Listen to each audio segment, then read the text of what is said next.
The German-speaking countries have once more become articulate. For over a century, the disorderly aftermath of the Reformation, followed by the dreary, interminable horrors of the 30 Years' War, had kept them from playing a part in the history of civilization. Then, peace, stability, the natural strength of the land, and a peculiar social organization allowed them to add to the sum of European experience two shining achievements. One in music, the other in architecture.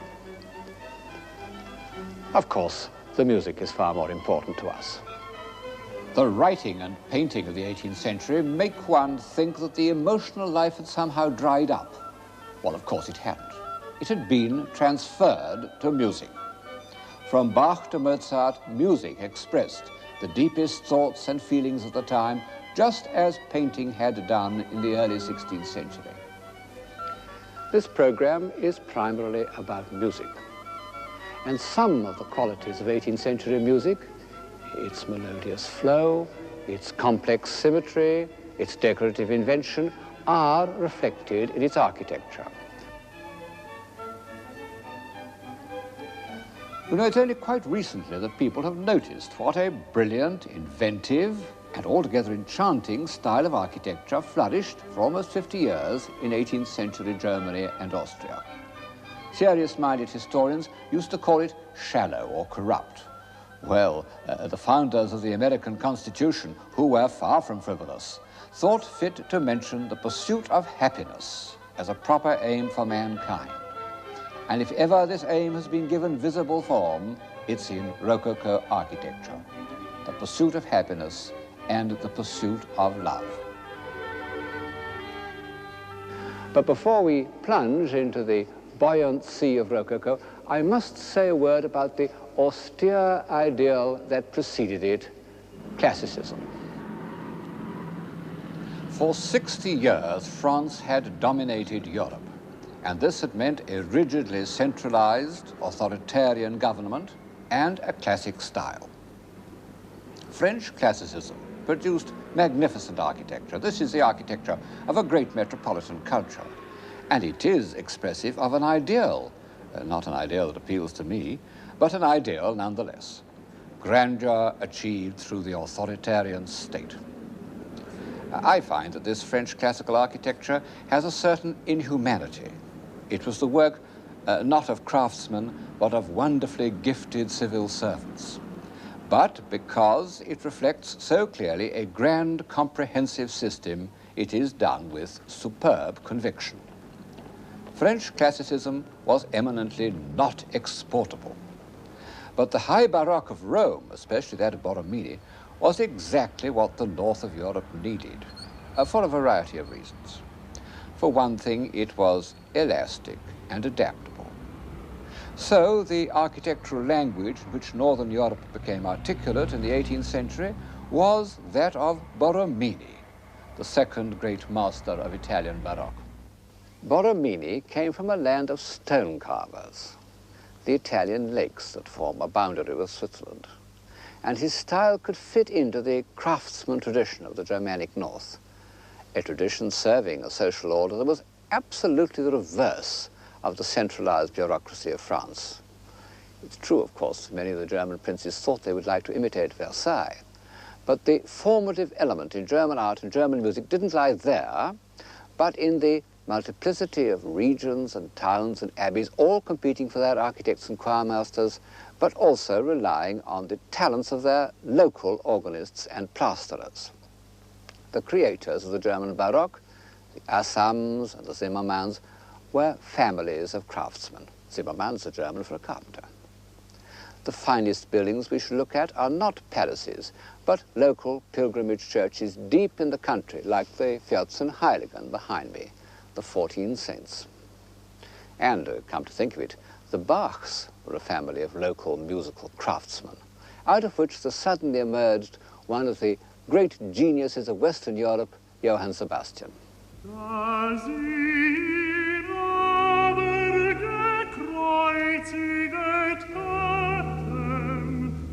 Teilten sie seine Kleider und warfen das Los darum, auf das erfüllet würde, das gesagt ist durch den Propheten. Sie haben meine Kleider unter sich geteilt und über mein Gewand haben sie das Los geworfen. Und sie saßen all da und hüteten sein.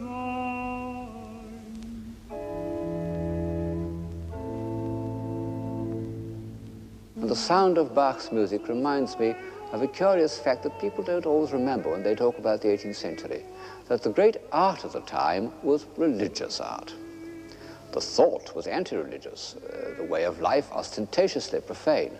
We are right to call the first half of the 18th century the Age of Reason. But in the arts, what did this emancipated rationalism produce? One adorable painter, Watteau, some nice domestic architecture, some pretty furniture, but nothing to set beside the Matthew Passion or the pilgrimage churches and abbeys of Bavaria and Franconia. Die aber vorübergingen, lästerten ihn und schütteten ihre Köpfe und sprachen: Nimm du den Tempel und die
But there was another musical tradition in Germany that went back to the Reformation.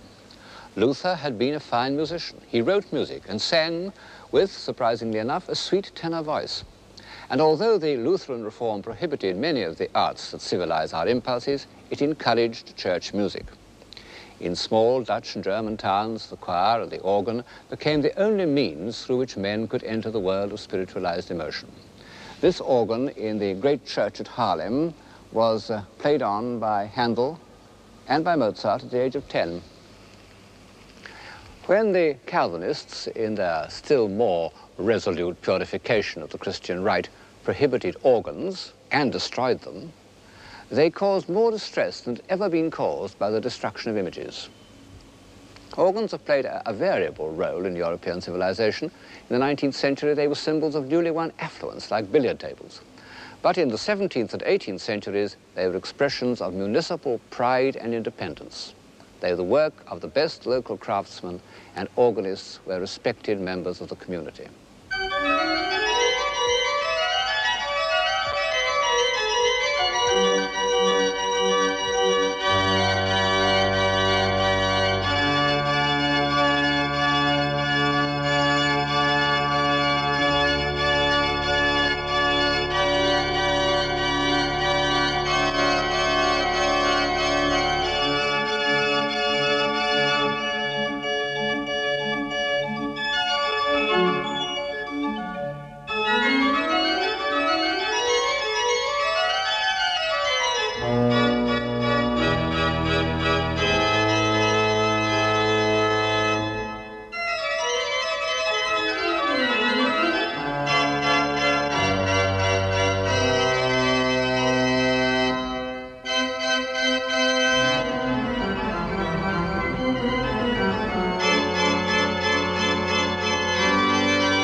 bourgeois democracy, which had provided a background to Dutch painting in the 17th century, became partly responsible for German music.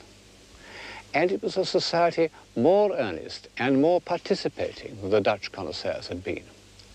This provincial society was the background of Bach. His universal genius rose out of the high plateau of competitive musical life in the Protestant cities of northern Germany. One can even say that it rose out of a family that had been professional musicians for 100 years, so that in certain districts the very word Bach meant a musician. And his life was that of a conscientious, somewhat obstinate, provincial organist and choirmaster. But he was universal. A great musical critic said of him, "He is the spectator of all musical time and existence, to whom it is not of the smallest importance whether a thing be new or old, so long as it is true." And we once more find that we can illustrate Bach's music by contemporary building. This church behind me, the pilgrimage church of the 14 Heiligen, was built by an architect who was only 2 years younger than Bach. He was called Balthasar Neumann, and although his name isn't well known in the English-speaking world, I think he was certainly one of the greatest architects of the 18th century. Unlike the other builders of German Baroque, he was not primarily a carver or plasterer, but an engineer. He made his name as a master of town planning and fortifications.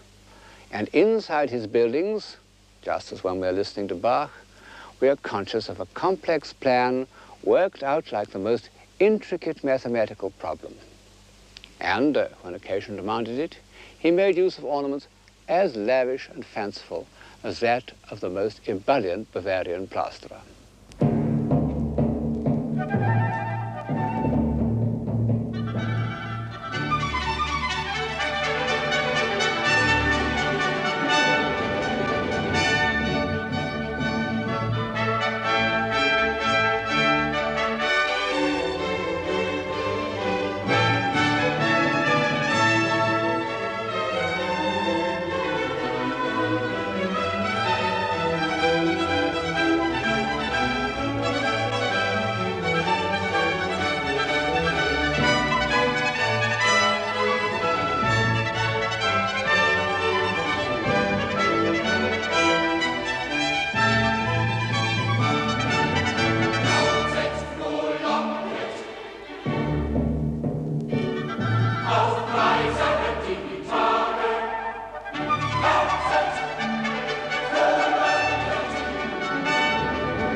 The sheer happiness, the almost childlike joy of Bach's Christmas oratorio is made visible by all these happy cherubs and benevolent saints.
Balthasar Neumann was fortunate in that the painted decorations of his finest interiors are not the work of amiable local ceiling painters, but of the greatest decorator of the age, the Venetian Giambattista Tiepolo. Here's his masterpiece, the ceiling of the staircase in the Bishop's Palace at Würzburg, known as the Residenz. And there, in fact, in the corner, is Tiepolo's self-portrait, the man with the yellow scarf, with his son, Gian Domenico, also a very good painter, looking over his shoulder. And then, as you move along to the middle, here, this very grand military-looking man is the architect himself, Balthasar Neumann, looking at the great master of fortifications. The residence doesn't seem quite our idea of a bishop's residence, being in fact about 3 times the size of Buckingham Palace and incomparably more splendid, and one can't help speculating on the tithes and taxes that the peasants of Franconia had to pay in order that their episcopal master should do himself so well. But one must admit that many of these rulers of small German principalities, dukes, electors, bishops, or whatever, were in fact remarkably cultivated and intelligent men. Their competitive ambitions benefited architecture and music in a way that the democratic obscurity of the Hanoverians in England did not. The Schönborn family, one of whom was responsible for the residence at Würzburg, were really great patrons whose names should be remembered with the Medici. I felt some scruples in comparing the music of Bach with the Baroque interiors. No such hesitations prevent me from invoking on this splendid staircase the name of George Friedrich Handel. You know, great men have a curious way of appearing in complementary pairs. And this has happened so often in history that I don't think it can have been invented by some symmetrically minded historian, but must represent some need to keep human faculties in balance. However that may be, there's no doubt that the 2 great musicians of the early 18th century, Bach and Handel, fall into this pattern of contrasting and complementary personalities. They were born in the same year, 1685. They both went blind from copying musical scores, and both were operated on, unsuccessfully, by the same surgeon. But otherwise, they were opposites. In contrast to Bach's timeless universality, Handel was completely of his age. Instead of Bach's frugal, industrious career as an organist with numerous children, Handel made and lost several fortunes as an impresario. This amiable statue of him was erected by the grateful proprietors of an amusement park, Vauxhall, in which his music had been one of the attractions. There he sits in unbuttoned mood, one shoe off and one shoe on, not caring how much he snitched other people's music, as long as he produced something effective. In his youth, he must have been charming, because when he went to Rome as an unknown young virtuoso, he was immediately taken up by society, and cardinals wrote libretti for him to set to music. And there are remains of remarkable good looks in this head.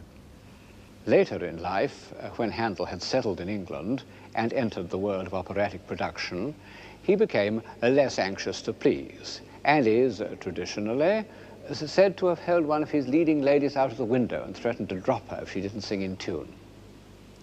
He remained faithful throughout his life to the Italian Baroque style. In consequence, his music goes well with the decorations of Tiepolo, which even have the pseudo-romantic subjects of his operas. One can look with pleasure at the marvelous Tiepolo ceiling on the staircase at Würzburg with Handel's music in one's ears.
The extraordinary thing is that this composer of flowing, florid airs and rousing choruses, when he turned from opera to oratorio, which was in fact a kind of sacred opera, wrote great religious music. Saul, Samson, Israel and Egypt not only contain wonderful melodic and polyphonic inventions, but show an understanding of the depths of the human spirit. As for the Messiah, it's like Michelangelo's creation of Adam, one of those rare works that appeal immediately to everyone. And yet, it is indisputably a masterpiece of the highest order.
Yes, however often I hear it, it brings tears to my eyes.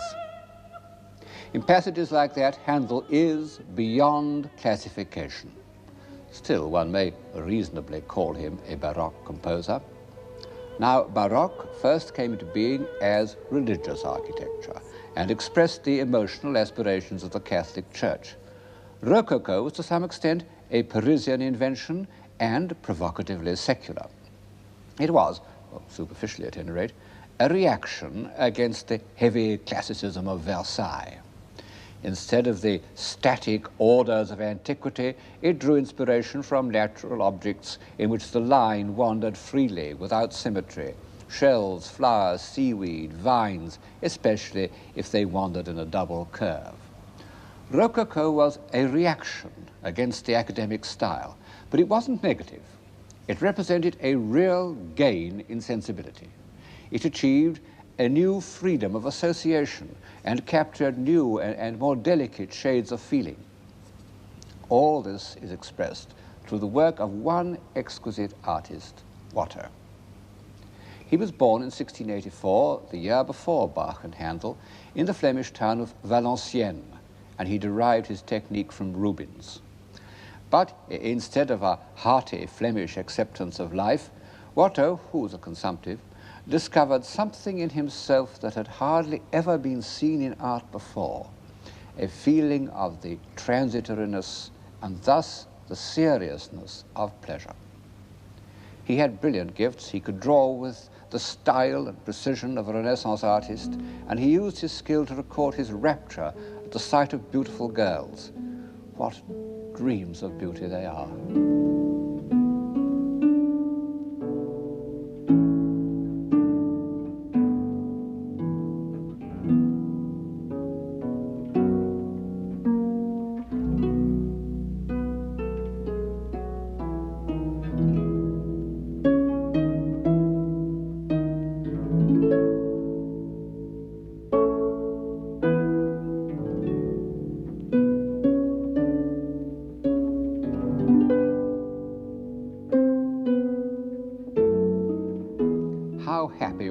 Exquisite people should be.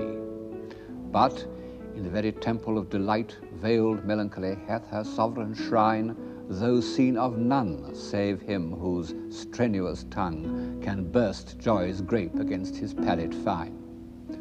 No one had a finer palate than Watteau. He can taste every delicate flavor in this open-air dance, where glances suddenly meet. and he's depicted himself not as one of the dancers, but as the bagpipe player, animating the scene with his humble, melancholy instrument. He was, his friend Caylus said, tender and perhaps something of a shepherd, and in this elegant company that he watched so discerningly, he remained the odd man out. And Gilles, the simpleton whose tall white figure rises in isolation from his fellow comedians, is a sort of idealized self-portrait, tender, simple, and yet capable of love and of delicate intuitions. Watteau came on the scene at an incredibly early date in the 18th century. His masterpiece, The Departure from Cytherea, was painted in 1712, when Louis XIV was still alive. And yet it has the lightness and sharpness of a Mozart opera, also the sense of human drama.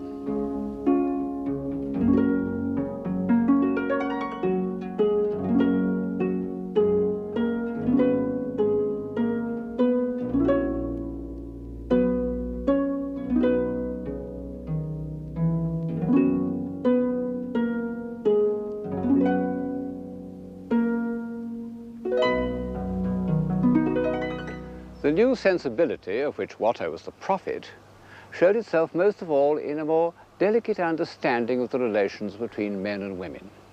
Sentiment. The words got into trouble, as words do, but it was, in its day, a civilizing word.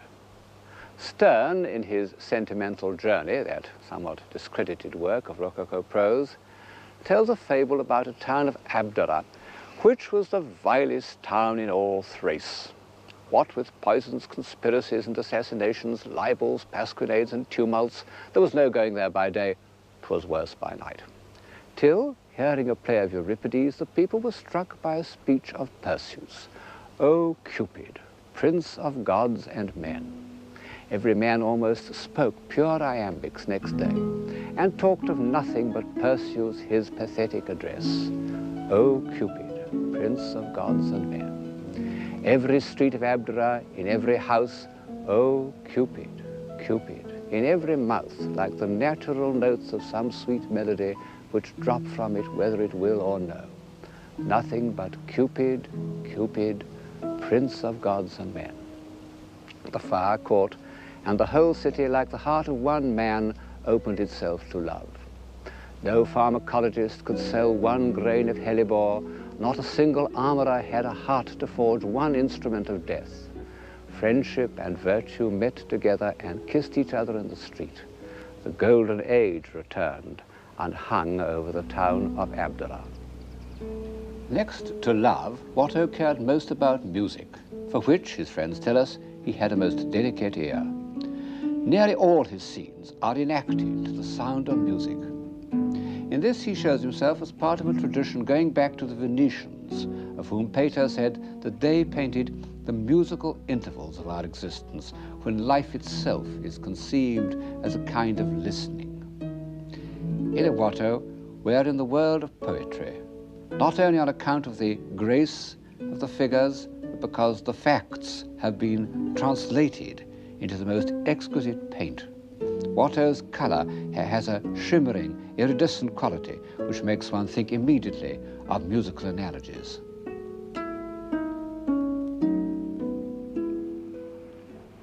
Watteau died in 1721, the same age of Raphael, 37.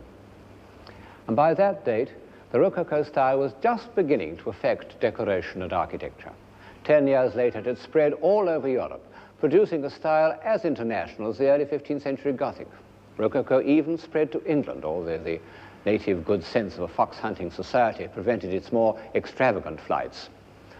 I suppose that most of the plaster work, like most of the opera singing, was done by foreigners. But a group of English craftsmen designed and executed the decorations in this music room from Norfolk House, which is only a little less elegant than its Parisian counterpart. It's extraordinary how a true international style controls the shape of everything. It's an absolute compulsion which overrides convenience, or what we used to call functionalism. It makes everything dance to the same tune.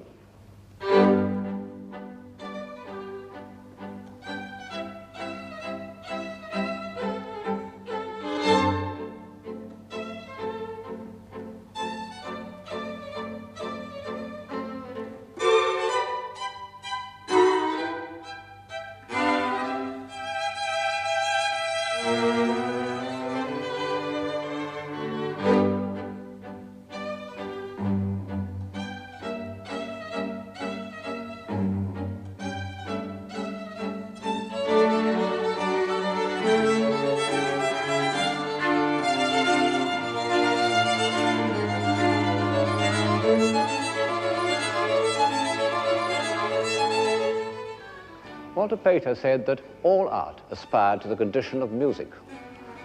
I don't suppose he thought of extending this famous dictum to applied art, but it is true of the finest Rococo design.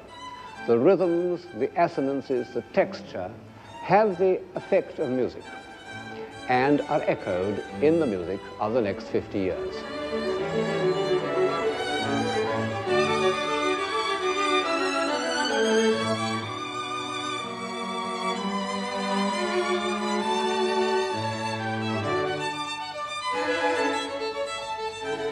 Is that Haydn or Mozart? Well, I happen to know that it's Haydn. One can't always be sure. And yet, the two great musicians of the second half of the 18th century were very different characters. And the difference comes through in their music. Haydn, who was 20 years older than Mozart, was born in Croatia, the son of a wheelwright, and was fundamentally a peaceful, spacious, soil-conscious man. He said that he wrote his music in order that the weary and worn or the men burdened with affairs might enjoy a few minutes of solace and refreshment. And I think of this saying as I approach the Bavarian pilgrimage church of the Wies. It belongs to the countryside. In fact, from a distance, it might almost be the hall of a rustic manor. But enter it, and the most incredible richness appears before your eyes.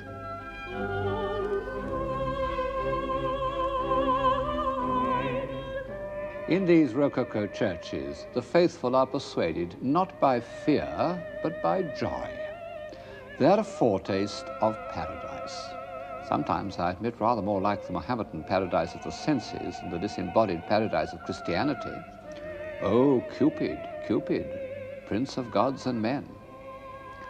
Well, it's always been difficult, even for the saints, to represent spiritual love without having recourse to the symbols of physical love. Creation is the most mysterious of all God's acts. And it is Haydn's creation that comes to my mind as I contemplate the rustic delights of the brothers Zimmermann.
It's curious that in the present day we should have made such a cult of Rococo music when the Rococo style as a whole runs so strongly counter to our convictions.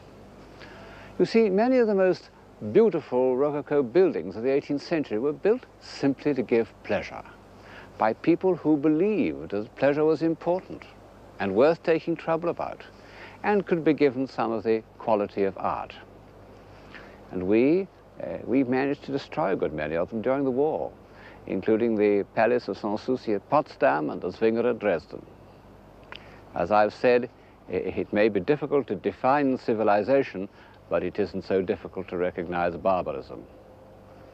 But by chance, we didn't hit the pleasure pavilions at Nymphenburg, which is a suburb of Munich. Munich itself, we pretty well laid flat. They were built for the Elector Max Emanuel by his court dwarf named Cuvillier, who happened to be an architect of genius. Despite his French name, he came from Flanders. This behind me is the most famous of them, I suppose, the Amalienburg. The exterior is quite simple. The interior a riot, or rather a ballet, of beautifully designed ornament.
These rooms are the ultimate in Rococo decoration.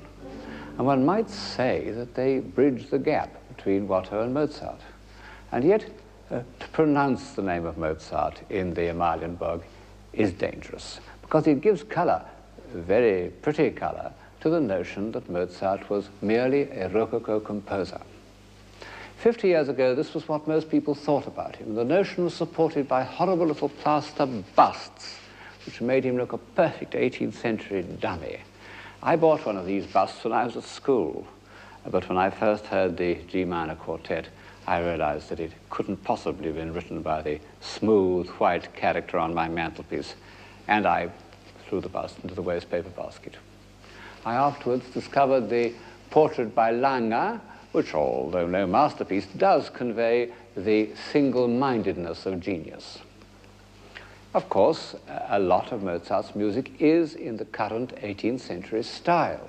He was so much at home in this golden age of music, so completely master of its forms, that he didn't feel it necessary to destroy them. Indeed, he loved the clarity and the precision and the mathematical perfections of the late 18th century style. I love the story of Mozart sitting at table, absent-mindedly folding and refolding his napkin into more and more elaborate patterns as fresh musical ideas passed through his mind. But of course, this formal perfection was used to express two characteristics which were very far from the Rococo style. One of them was that peculiar kind of melancholy, a melancholy amounting almost to panic, which so often haunts the isolation of genius. And Mozart felt it quite young. And the other characteristic was almost the opposite, a passionate interest in human beings and in the drama of human relationships. How often in Mozart's orchestral pieces, concertos, quartets, symphonies, we find ourselves participating in a drama or dialogue. And of course, this feeling reaches its natural conclusion in opera.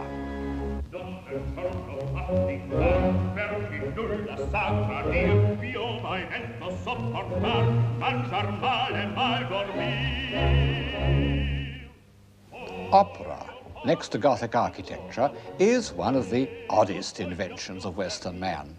It couldn't have been foreseen by any logical process. Dr. Johnson's much-quoted saying, which as far as I can make out he never said, "An extravagant and irrational entertainment," is perfectly correct. And at first it seems surprising that it should have been brought to perfection in the age of reason. But just as the greatest art of the early 18th century was religious art, so the greatest artistic creation of the Rococo is completely irrational. gentiluomo, e non voglio più servire, e non voglio più servire, no, no, no, no, no, no, non voglio più servire.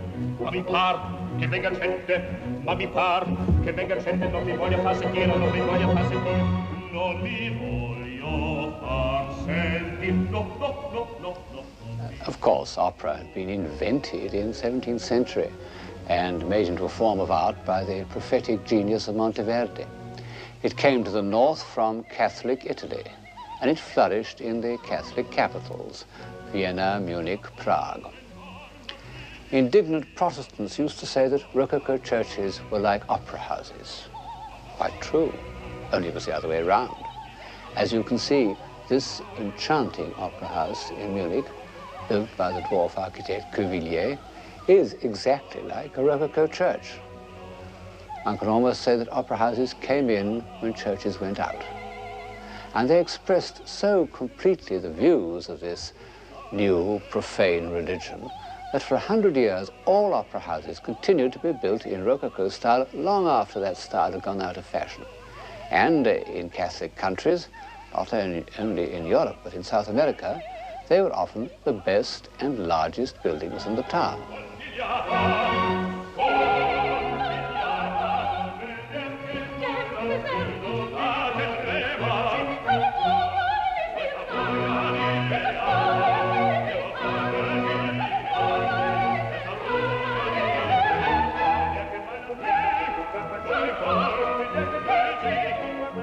As Don Giovanni assaults Donna Anna, her father, the commendatore, comes down the stairs.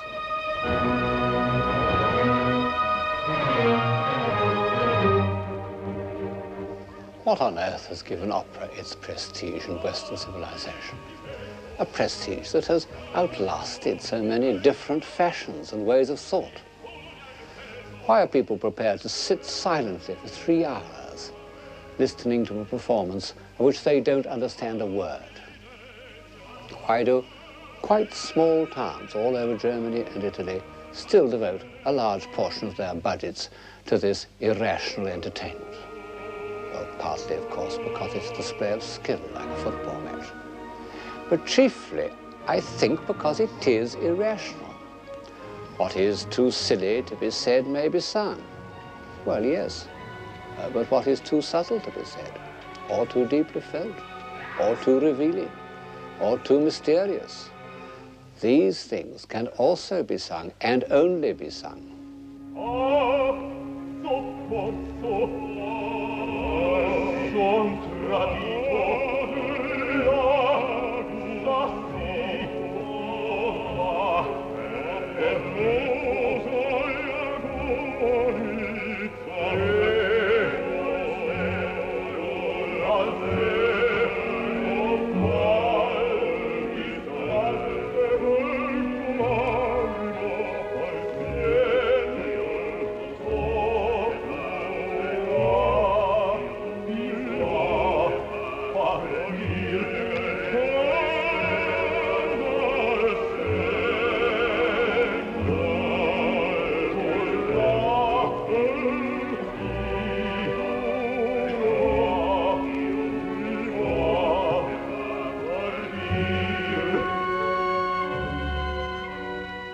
No wonder that the music's rather complicated, because even today, our feelings about Don Giovanni are far from simple.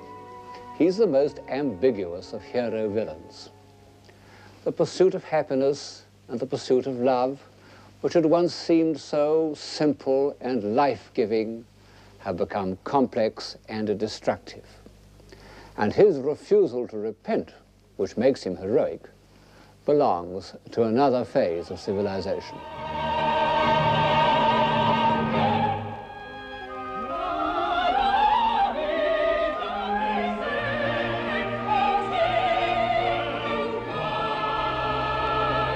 Yes, sir.